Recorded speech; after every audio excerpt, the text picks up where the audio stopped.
2 రోజుల పర్యటన నిమిత్తం ఉత్తరప్రదేశ్లోని వారణాసిలో పర్యటిస్తున్న ప్రధాని మోదీ నేడు అస్సీ ఘాట్ వద్ద గంగా పూజలో పాల్గొన్నారు. అనంతరం ప్రధాని స్వచ్ఛ భారత్లో భాగంగా నిర్మల్ గంగా కార్యక్రమంలో పాల్పంచుకున్నారు. స్వచ్ఛ భారత్ కార్యక్రమంలో పాల్గొనాల్సిందిగా ఆయన నేడు మరో 9 మందిని ఆహ్వానించారు.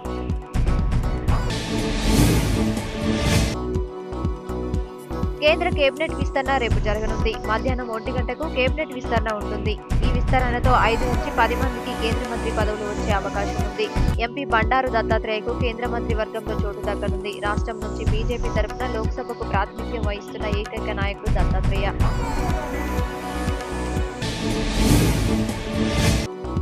ముఖ్యమంత్రి కేసీఆర్ నేడు మహబూబ్ నగర్ జిల్లాలో పర్యటించనున్నారు. ఉదయం 11 గంటలకు కొత్తూరులో ఆసరా కార్యక్రమాన్ని ఆయన ప్రారంభిస్తారు. ఐఏఎస్ల కేటాయింపుల సందర్భంగా greater Hyderabad municipal commissioner Somesh Kumar మరో 3 వారాల పాటు తెలంగాణలో కొనసాగేందుకు కేంద్ర పరిపాలనా ట్రిబ్యునల్ అనుమతించింది. 3 వారాల పాటు పొడిగిస్తూ శుక్రవారం క్యాట్ ధర్మాసనం ఉత్తర్వులు జారీ చేసింది.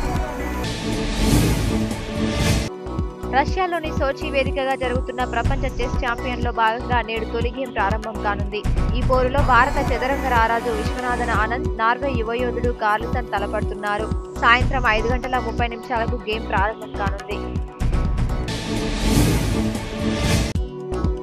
ఆదివారం ఉప్పల్ స్టేడియంలో భారత్ శ్రీలంక 3వ వన్డే క్రికెట్ మ్యాచ్ జరగనుంది. ఈ నేపథ్యంలో ఇండియా శ్రీలంక క్రికెట్ జట్లు హైదరాబాద్ చేరుకున్నాయి.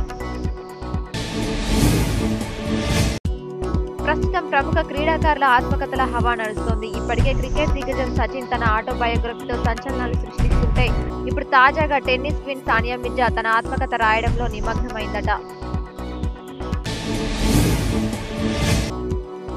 తిరుమలలో భక్తుల రద్దీ సాధారణంగా ఉంది. 7 కంపార్ట్మెంట్లలో భక్తులు వేచి ఉన్నారు. దీంతో నేడు శ్రీవారి సర్వదర్శనానికి 8 గంటలు, నడకదారి భక్తులకు 3 గంటల సమయం పడుతోంది.